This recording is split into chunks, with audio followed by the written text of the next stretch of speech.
Iya, Bu. Oke, silahkan Indoela. Assalamualaikum warahmatullahi wabarakatuh. Sebelumnya terima kasih kepada Ibu Rayu Suseno, STPMSI, selaku dosen pengampu mata kuliah pengembangan produk. Perkenalkan, saya Indoela dengan NIM J1A118014, kelas R002. Di sini saya ingin mempresentasikan hasil laporan saya yang berjudul Pengaruh konsentrasi madu pada pembuatan minuman fungsional daun jeruju, Acanthus ilisifolius Linn.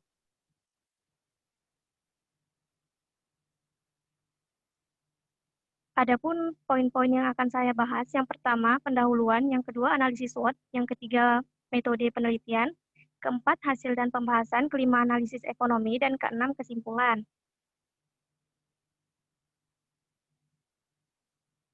Pendahuluan. Tanaman jeruju adalah salah satu jenis tanaman mangrove yang banyak terdapat di pinggir sungai, jalan raya, karangan rumah, dan pantai Kabupaten Tanjung Jabung Barat, Kuala Tungkal, Provinsi Jambi.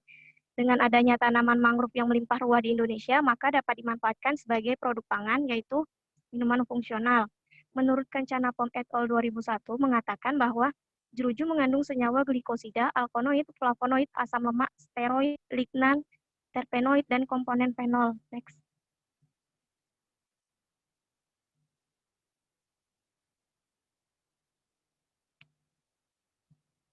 Adapun tujuan dilakukannya penelitian ini, yang pertama, untuk mengetahui pengaruh penambahan madu terhadap sifat organoleptik minuman fungsional daun jeruju. Yang kedua, untuk mengetahui konsentrasi penambahan madu terbaik untuk menghasilkan minuman fungsional daun jeruju. Dan yang ketiga, untuk mengetahui nilai kesukaan minuman fungsional daun jeruju dengan penambahan madu berdasarkan uji organoleptik. Adapun hipotesisnya, terdapat pengaruh penambahan madu terhadap sifat organoleptik minuman fungsional daun jeruju. Dan manfaat penelitian ini yaitu untuk memberikan informasi pada masyarakat luas mengenai pemanfaatan daun jeruju sebagai minuman fungsional. Next. Analisis SWOT. Yang pertama, strength.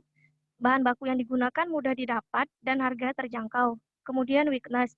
Pemasaran yang belum meluas, pengemasan yang kurang inovatif, umur simpan pendek, dan variasi yang kurang variatif. Kemudian opportunities.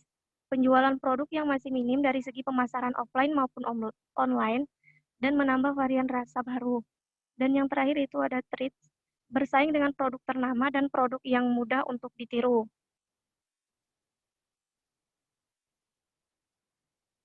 Kemudian metode penelitian, terdapat bahan dan alat. Yang pertama, bahan yang digunakan yaitu daun jeruju, madu, dan air. Kemudian alat yang digunakan yang pertama panci, spatula, gunting, saringan, kompor, timbangan analitik, gelas, baskom plastik, botol plastik, label nama, dan sendok teh.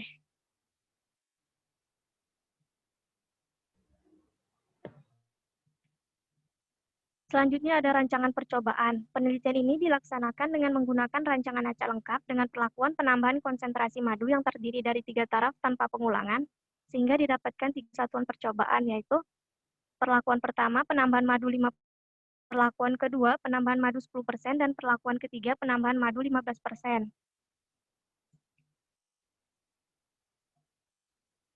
Proses pembuatan minuman fungsional daun jeruju, yang pertama daun jeruju, kemudian dilakukan pembersihan yaitu duri, lalu dilakukan pemotongan kecil-kecil, kemudian daun yang sudah dipotong ditimbang sebanyak 50 gram, lalu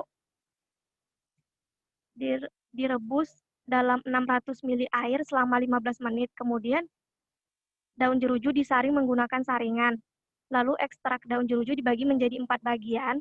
Yang pertama kontrol, yang kedua perlakuan pertama 5% madu, perlakuan kedua 10% madu, dan perlakuan ketiga 15% madu.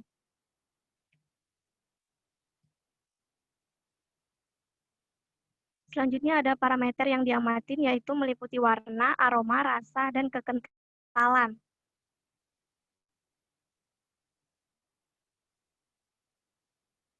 Hasil dan pembahasan pada tabel 1 dapat dilihat bahwa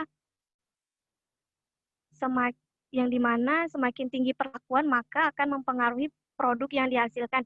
Bisa kita lihat pada parameter warna, Semakin tinggi perlakuan, maka akan semakin gelap warna yang dihasilkan.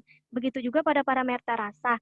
Semakin tinggi perlakuan yang diberikan, maka akan semakin terasa manis minuman yang dihasilkan. Kemudian untuk parameter aroma, semakin tinggi perlakuan yang diberikan, maka aroma madu yang dihasilkan akan sedikit terasa, akan tetapi aroma khas daun jerujunya tidak bisa hilang. Kemudian untuk parameter kekentalan, semakin tinggi perlakuan yang diberikan, maka produk yang dihasilkan akan semakin kental. Next. Berikut untuk tampilan gambar dari hasil penelitian yang dimana ada kontrol perlakuan pertama, madu 15%, kemudian perlakuan kedua 10% madu, dan perlakuan ketiga 15% madu, yang dimana dapat dilihat bahwa dapat terlihat nyata perbedaan warnanya.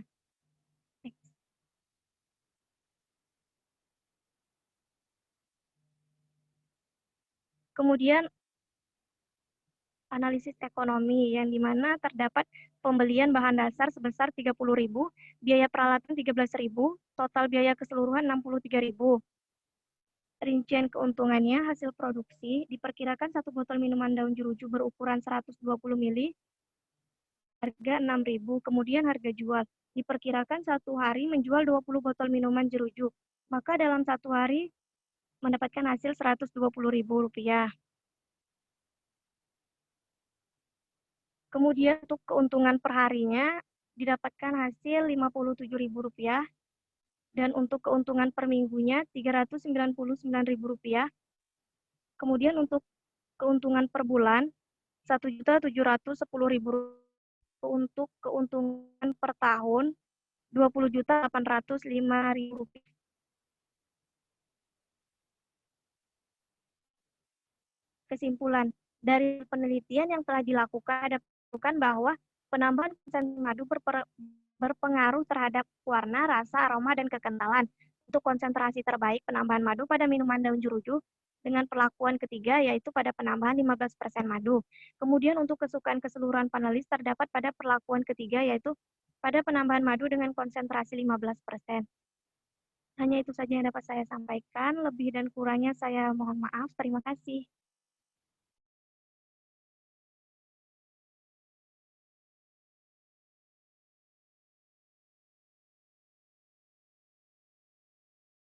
Oke, Indowela, itu tadi di judul depannya, itu nama ilmiah miring. Oke, untuk selanjutnya silakan dibuka slide-nya. Indowela, tolong telepon WhatsApp saya sekarang ya. Telepon saya sekarang, pakai WhatsApp. Iya, Bu. Oke, silakan.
Selamat pagi.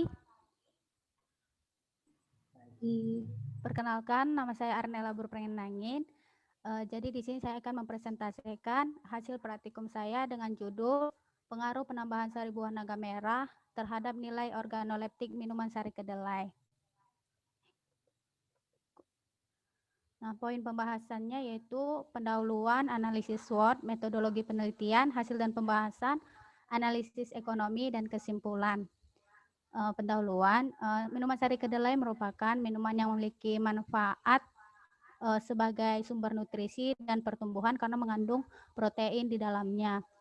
Nah, yang jadi permasalahan adalah minuman sari kedelai yang beredar di pasaran memiliki satu jenis variasi tampilan yang biasa yang berwarna putih saja. Kemudian masih adanya aroma langu yang dihasilkan pada minuman sari kedelai. Nah, oleh sebab itu di sini penambahan sari buah naga diharapkan mampu menyamarkan aroma langu yang dihasilkan pada sari kedelai dan juga membuat warna sari kedelai semakin menarik. Buah naga merah merupakan jenis buah yang kaya akan antioksidan dan zat pewarna alami yang disebut beta-cyanin. Tujuan dari penelitian ini adalah untuk mengetahui bagaimana pengaruh penambahan sari buah naga merah terhadap sifat organoleptik sari buah kedelai. Hipotesisnya, sari buah naga merah memiliki pengaruh terhadap nilai organoleptik sari kedelai, kemudian memiliki konsentrasi yang terbaik pada penambahan sari buah naga merah. Manfaat dari penelitian ini adalah untuk menambah pengetahuan tentang kandungan gizi buah naga merah dan kacang kedelai, dan juga untuk mendapatkan konsentrasi yang lebih baik pada penambahan buah naga merah terhadap sifat organoleptik sari kedelai. Analisis SWOT untuk kekuatan yang pertama mudah didapatkan serta memiliki kandungan protein yang tinggi, kemudian proses pembuatannya mudah, harga terjangkau, dan warna menarik. Untuk kelemahannya terdapat endapan pada sari tersebut, harga bahan baku yang tidak stabil. Untuk peluang, pesaing belum terlalu banyak dan tersedia setiap hari. Ancamannya banyak variasi minuman yang ringan, kemudian sari kedelai tidak bisa disimpan lama, kemudian selera konsumen yang selalu berubah-ubah yang jadi pengaruh besar bagi pembelian produk. Metodologi penelitian yaitu menggunakan rancangan acak lengkap dengan 4 perlakuan. Pada perlakuan pertama, penambahan sari buah naga 0%, perlakuan kedua 10%, perlakuan ketiga 20%, dan perlakuan keempat 30%. Parameter yang diuji adalah rasa, warna, aroma, dan kekentalan. Kemudian hasil dan pembahasan. Hasil yang didapatkan adalah pada aroma, pada perlakuan pertama aroma khas kedelai, perlakuan kedua khas kedelai, perlakuan ketiga juga aroma khas kedelai, dan perlakuan keempat khas buah naga merah. Nah, jadi semakin banyak penambahan sari buah naga merah yang ditambahkan pada sari tersebut, maka aroma khas kedelai yang dihasilkan semakin memudar. Kemudian untuk rasa yang dihasilkan adalah rasa manis karena adanya penambahan gula pada proses pembuatan sari tersebut. Kemudian untuk kekentalan, pada perlakuan pertama agak kental, perlakuan kedua agak cair, perlakuan ketiga agak cair, dan perlakuan keempat agak cair. Jadi semakin banyak penambahan sari buah naga merah, maka kekentalannya akan semakin cair karena buah naga merah memiliki kandungan air yang tinggi. Kemudian untuk warna yang dihasilkan pada perlakuan pertama warna putih, perlakuan kedua ungu pucat, perlakuan ketiga ungu muda, dan perlakuan keempat warna ungu. Jadi semakin banyak penambahan buah naga merah, maka warna ungu yang dihasilkan semakin terang. Hal ini berasal dari kandungan beta-cyanin dari buah naga merah. Ini merupakan gambar yang dihasilkan selama praktikum. Analisis ekonomi, untuk total pengeluaran yang ditotalkan adalah 52.000 untuk biaya keseluruhan. Kemudian untuk harga jual per cupnya itu 6.000 per 1 cup. Terus untuk hasil penjualan, jumlah produk yang dihasilkan per hari adalah 12 cup. Jadi untuk dikali dengan 6.000, hasil yang didapatkan adalah 72.000. Kemudian untuk keuntungan adalah penghasilan dikurang pengeluaran. Jadi keuntungan yang diperoleh adalah 20.000 per hari. Dan per bulan 600.000, dan per tahun 7.200.000. Untuk ongkos variabel atau modal atau pengeluaran per produknya, jumlah produknya itu 433.000 rupiah per cupnya. Jadi untuk titik impasnya seimbang karena penghasilan sama dengan pengeluaran. Jadi kesimpulannya adalah penambahan sari buah naga terhadap sifat organoleptik memiliki pengaruh yang nyata, dan usaha sari buah tersebut memiliki peluang yang bagus dan perlakuan yang terbaik adalah perlakuan yang keempat. Sekian dan terima kasih.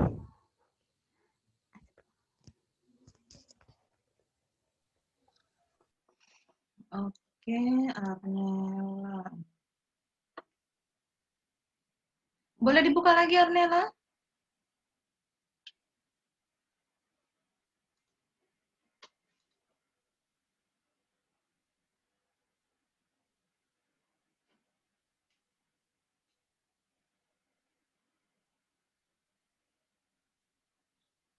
Di hasil coba. Ada fotonya nggak? Oke. Yang suka yang mana tadi? Perlakuan keempat, Bu. Oke, semakin banyak semakin suka ya. Itu maksimal berapa persen? Itu yang kamu masukkan berapa persen? 30%. 30%. 30%, Bu. Penambahan ya, penambahan bukan dikurangi susunya ya. Iya, Bu. Oke. Ya, semakin ditambah semakin suka ya. Iya, Bu. Mempengaruhi rasa dia.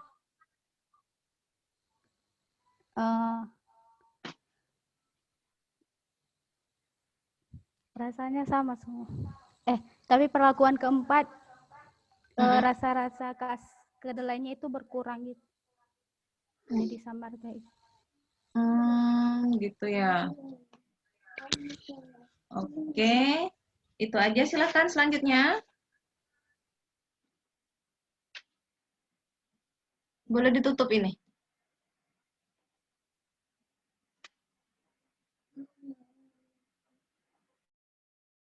Oke, Yasir. Silakan.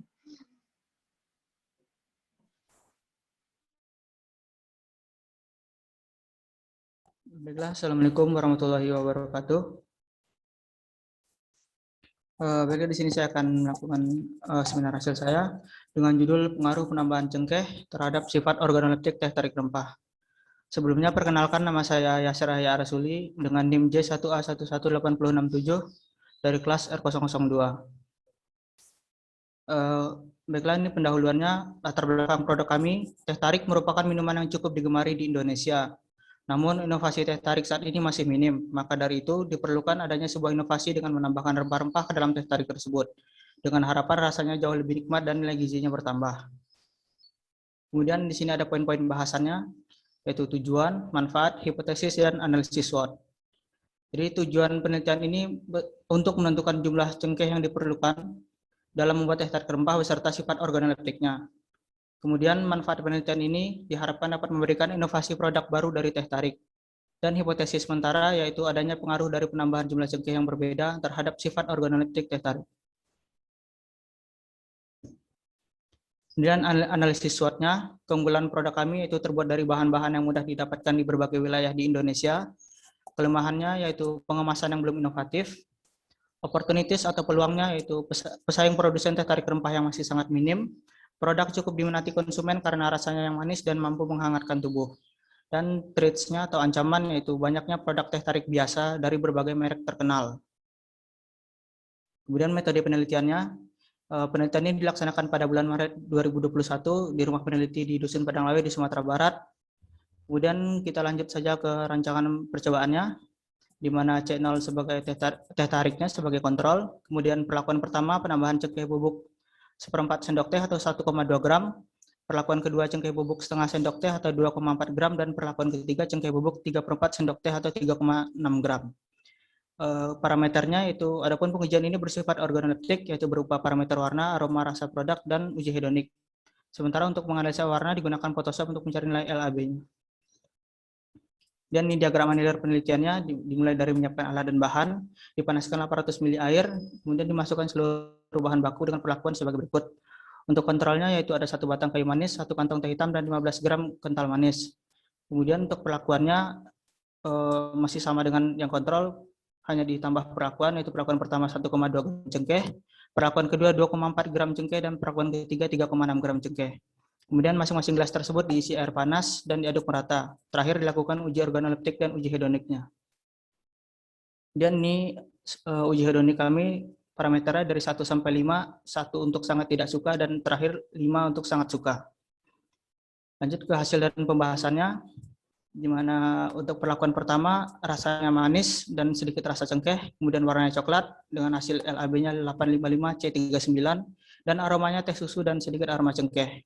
Untuk perlakuan kedua rasanya menjadi sedikit manis, warnanya coklat sedikit tua atau 865B39, dan aromanya mulai didominasi oleh cengkeh. Terakhir, perlakuan ketiga rasanya didominasi oleh cengkeh, warnanya menjadi coklat pekat dengan angka 694B34, dan aromanya cengkeh yang sangat kuat. Kemudian uji hedoniknya didapatkan rata-rata sebagai berikut. Untuk kontrolnya rata-rata 3,8, perlakuan pertama 3,8, perlakuan kedua 2,4, dan perlakuan ketiga 1. Dari sini bisa kita lihat yang disukai oleh para konsumen untuk perlakuan pertama dan kontrol. Di sini kami menggunakan 5 orang panelis. Dan analisis ekonominya, peralatan 1 kali pembelian dengan total 425.000, perlengkapan dan pendukung per bulan 26 kali produksi dalam 1 bulan dengan total 1.350.000, kemudian bahan bakunya per hari dengan total 167.500. Jika dalam 1 bulan 30 hari kegiatan produksi dilakukan sebanyak 26 kali, maka biaya bahan baku dalam 1 bulan itu sebanyak 4.355.000. Kemudian didapatkan total biaya modal awal produksi sebesar 1.942.500. Dan omset penjualan 1 bulannya, jadi pendapatan bulan pertama kami yaitu 7.800.000. Kemudian setelah bulan pertama dilakukan pengembalian modal dengan cara 7.800.000 dikurang 1.942.500 sehingga didapatkan 5.857.500 atau untung. Kemudian pendapatan bulan berikutnya atau pendapatan bersih per bulan dengan cara 7.800.000 dikurang 1.517.500 sehingga didapatkan 6.282.500. Kemudian benefit dan cost ratio-nya yaitu 5,14. Dan terakhir kesimpulannya yaitu berdasarkan hasil praktikum yang telah dilaksanakan, akhirnya kita mengetahui jumlah cengkeh yang diperlukan dalam membuat teh tarik rempah, di mana perlakuan terbaik dengan penambahan 1,2 gram cengkeh bubuk dan didapatkan aroma teh dan cengkeh yang khas serta rasanya yang manis dan mampu menghangatkan tubuh. Untuk sarannya perlunya penelitian lebih lanjut mengenai kandungan antioksidan dalam minuman teh tarik rempah sehingga dapat dijadikan minuman fungsional.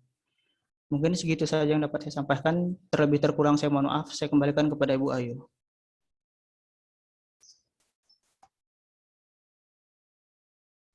Oke, baik, terima kasih Yasir. Gimana enak teh tariknya Yasir? Enak, Bu. Biasanya teh tarik itu dibuat pakai apa ya? Teh Sama tarik susu? bahannya Maksudnya cuma 2, Bu. Teh dengan ya, susu aja gitu. teh dengan susu ya, nggak ditampur rempah-rempah, ada tambah kayu manis atau apa gitu nggak ya? Makanya Nggak, cuma teh dengan susu. Oke, ya jadi ini ditambah cengkeh ya, bagus ya, rasanya jadi lebih enak gitu ya. Bagus, bisa dijual ya Yasir ya. Oke, untuk selanjutnya ini ada presentasi terakhir ya, presenter terakhir. Buat yang mau sholat Jumat silakan lift duluan, nggak apa-apa. Ini ada masih yang terakhir.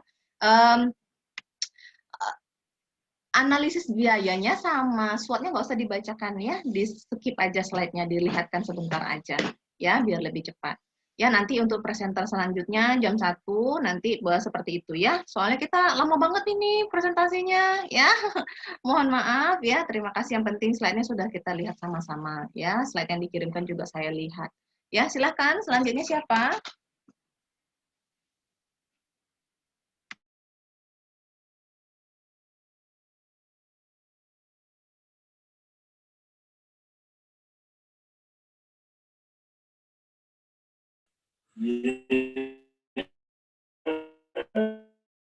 Assalamualaikum warahmatullahi wabarakatuh. Sebelumnya saya ucapkan terima kasih kepada Ibu Rahayu Suseno selaku dosen pengampu mata kuliah pengembangan produk. Saya Kusmiati dengan NIM J1A11817 kelas R001 akan mempresentasikan laporan hasil penelitian dengan judul pengaruh penambahan sari jahe putih Vinegar officinale Rocheoe terhadap sifat sensoris minuman susu kedelai.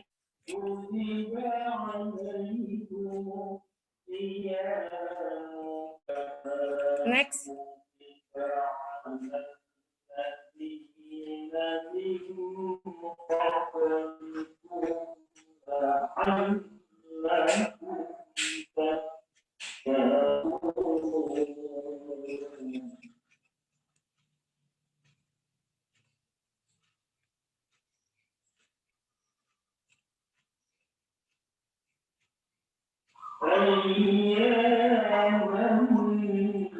Mohon maaf, Next. kenapa di next semua sayang? Latar belakangnya dibaca dong. Ini di HP saya nggak jalan, Bu. Oh gitu. Ya udah. Aja ya. Latar belakang. Susu kedelai. Susu kedelai merupakan minuman bergizi, terutama karena kandungan proteinnya yang tinggi. Namun, susu kedelai memiliki cita rasa langu atau beanie flavor sehingga kurang disukai oleh sebagian konsumen. Cita rasa langu susu kedelai dapat disamarkan jahe putih.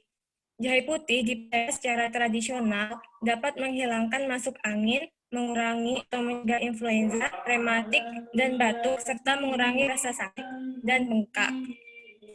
Selanjutnya, rumusan masalah pertama, bagaimana pengaruh penambahan sari jahe putih pada sifat sensori minuman susu kedelai.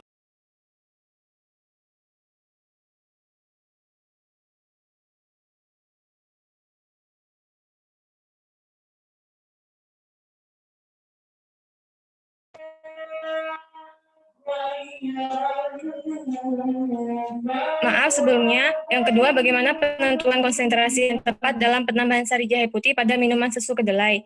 Selanjutnya,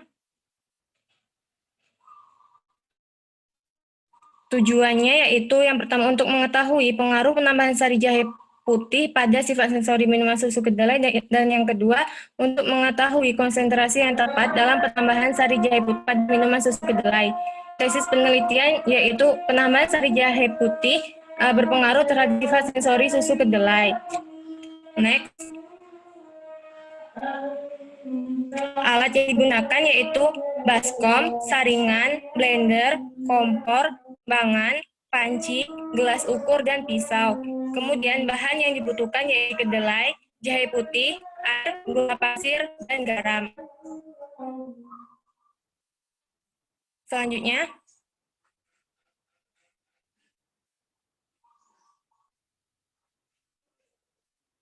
rancangan percobaan yaitu perlakuannya adalah perbedaan penambahan sari jahe putih pada susu kedelai terdiri dari 3 perlakuan susu kedelai berbanding sari jahe putih. Yang pertama kontrol, yang kedua 1:20 dengan 30 ml sari jahe.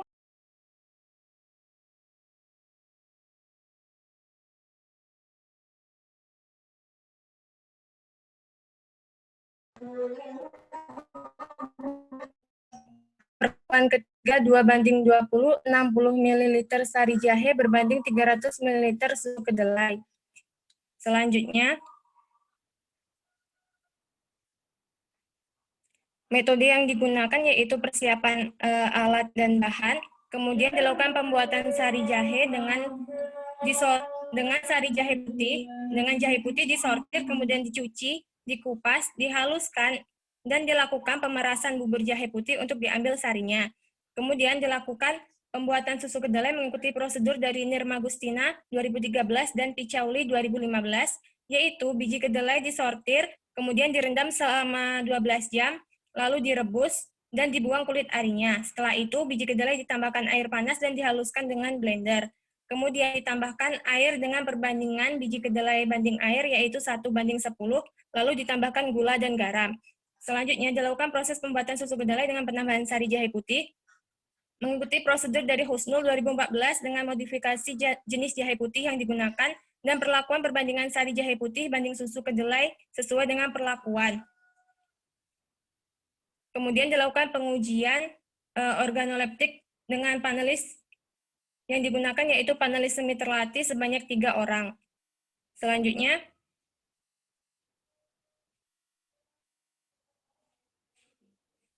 hasil dan pembahasan.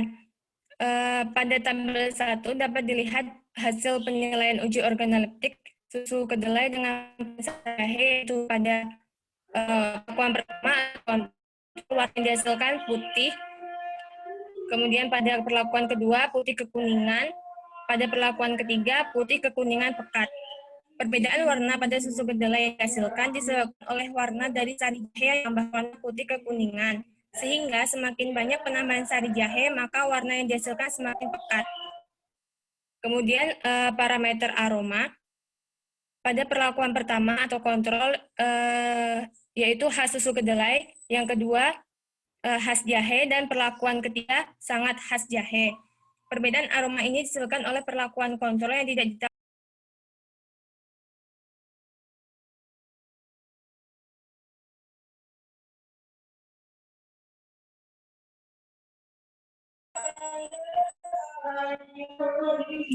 Sedangkan pada perlakuan P2 dan P3 dilakukan penambahan sari jahe sebagai esen sehingga bau langu dan kedelai dapat tersamarkan. Selanjutnya yaitu organoleptik parameter rasa. Perlakuan pertama memiliki rasa manis, perlakuan kedua manis pedas, dan perlakuan ketiga manis sangat pedas. Rasa manis yang dihasilkan berasal dari gula yang ditambahkan. Kemudian rasa pedas yang dihasilkan pada P2 dan P3 berasal dari penambahan sari jahe, di mana semakin banyak penambahan sari jahe, maka rasa pedas akan semakin kuat.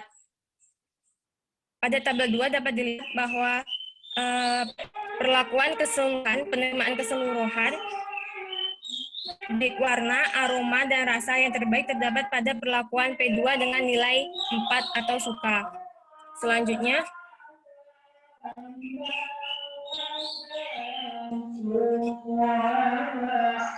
next.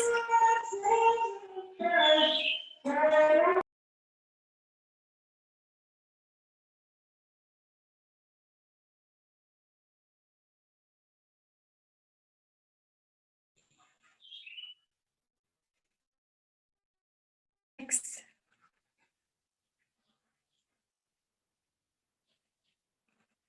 Next. Kesimpulan pada penilaian ini dapat disimpulkan bahwa penambahan sari jahe berpengaruh terhadap aroma, warna, dan rasa susu kedelai. Hal ini disebabkan pada jahe terdapat dua komponen utama, yaitu minyak atsiri yang mempengaruhi aroma dan oleoresin, terutama gingerol, yang mempengaruhi warna dan rasa. Sehingga semakin banyak penambahan sari jahe menyebabkan khas jahe, rasa pedas, dan warna kuning pada susu kedelai semakin meningkat. Perlakuan terbaik terdapat pada perlakuan P2, yaitu dengan sari jahe dan susu kedelai sebesar 1:20 sesuai dengan penerimaan keseluruhan.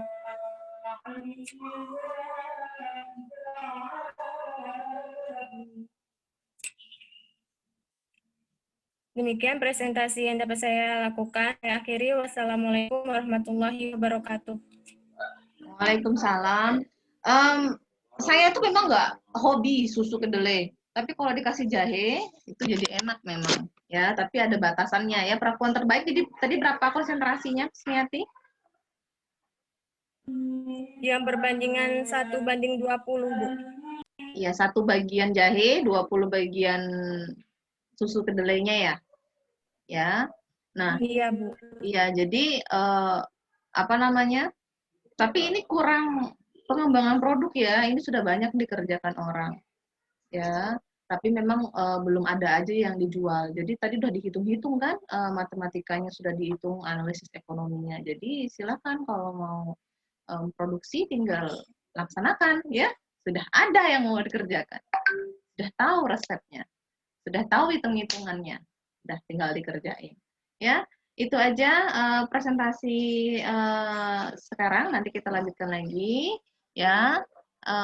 Sebelumnya ada yang mau ditanya?